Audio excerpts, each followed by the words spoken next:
শুভ সকাল প্রিয় বন্ধুরা। দেখো আমি সকাল সকাল ব্লগটা শুরু করে দিলাম। দেখো বৃষ্টি বৃষ্টি ওয়েদার, তবুও আমি যাচ্ছি। কিভাবে ফুল পারবো আমি জানি না। দেখো গাছে ফুল ফুটেছে, এই গাছে প্রচুর ফুল ফুটেছে, তো ফুলগুলো পাতে হবে। দেখো ফুল পাড়ার জন্য কিন্তু আমাকেই আসতে হয়। দেখো ফুল ফুটেছে, আর এখানে আমার খরগোশটা কিন্তু অনেক যত্নে আছে। তো বৃষ্টির জন্য আমার কিন্তু ফুলটা পাড়া এখনো হয়নি। তো চলো আগে রান্নার কাজটা সেরে নেই। তো এদিকে ঝাড়ঝাড়টা কমপ্লিট, দেখো ঝাড়ু দেওয়া হয়ে গেছে আমার। আর এদিকে দেখো বৃষ্টি পড়ছে জন্য দেখো বাইরে লোকজন একদমই নেই। তো আমি চলে এলাম আমার ঘরে কিচেনে। তো দেখো আমি কিচেনে কি জোগাড় করে নিয়েছি। দেখো আজকে রান্না হবে ডিম, মশলা রেডি। আর এখানে দেখো এত বাসন রয়েছে, এগুলো কিন্তু মাজতে হবে। তো চলো আমার আগে সবার আগে রান্নাটা বসিয়ে তারপরে আমি এই বাসনগুলো তেল ছিল সেটাই আমি কিন্তু উনুন ধরিয়ে দিলাম। আর এর মধ্যে কিন্তু আমি হলুদ লবণ দিয়ে দিয়েছি। এবার এটা একটু মেখে নেবো। আর একটা ডিম কিন্তু দেখো ফেটে গিয়েছে, তো এটা এমনি ভেজে রেখে দেবো। আর বাদ বাকিগুলো আমি ঝরে দেবো। তো দেখো আমার কিন্তু ডিমে হলুদ মাখানো হয়ে গেছে। এবার কড়াইটাও গরম হয়ে গেছে, আমি ধীরে ধীরে ডিমগুলো দিয়ে দিই। ডিম ফোটার আমার কিন্তু ভীষণ ভয় লাগে।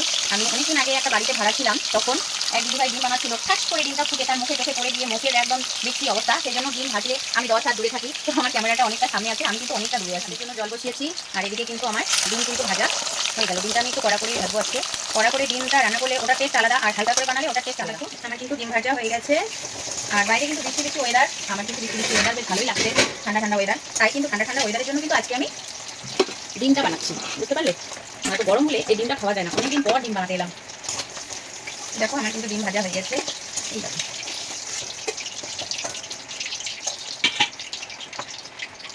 এই ফাটা ডিমটা একটু ভেজে নেই।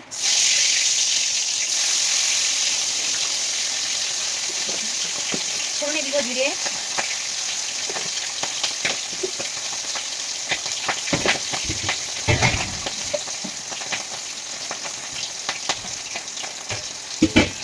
আর দিব দেখো শুকনো লঙ্কা। বাপে তেল ফুটছে আমার গায়ে। আমি কিন্তু ডিমকে ভাজতে ভীষণ ভয় পাই, তবুও তেল ফাট ফাট করে ফুটে যাচ্ছে আমার গায়ে। অনেক দূর থেকে ডিম নাড়ছি, কারণ ডিমটা অনেকটা ফুটছে।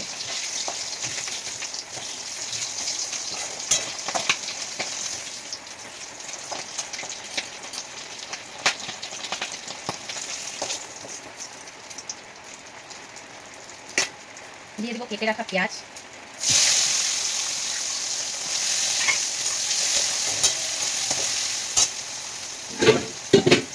মিশিয়ে নেবো চাল। হাত ধুতে ধুতে 12 বাজে যায়।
দিয়ে দিলাম মশলা।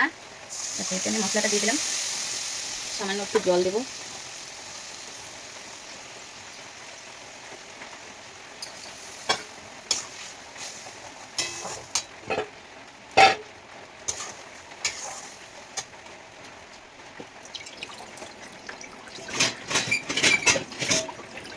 ভাতটা দেবো ঢেকে, একটু মেরে ঢেকে দিলাম।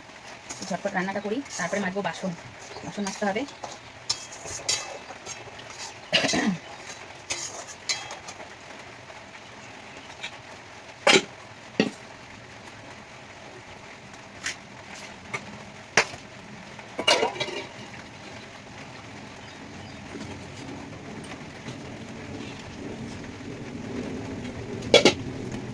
কালকে খেয়েছিল পকোড়া, সেটা এখানে রেখে চলে গেছে।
চিকেন মশলা নাই গা কি আনছিস? মিট মশলা হবে।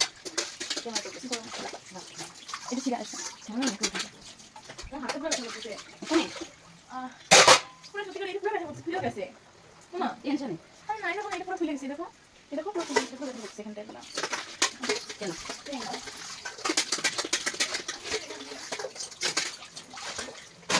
রান্নাঘরে এলে 10 হাতে কাজ করতে হয়। 10 হাত।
ঝোল কি সুন্দর ফুটছে টকবক টকবক করে। আমি এবার দিয়ে দেবো ডিম।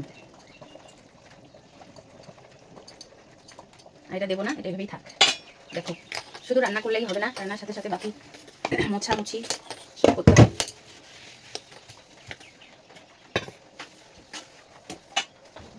দেখো ডিমের ঝোল, ডিমের ঝোল রেডি।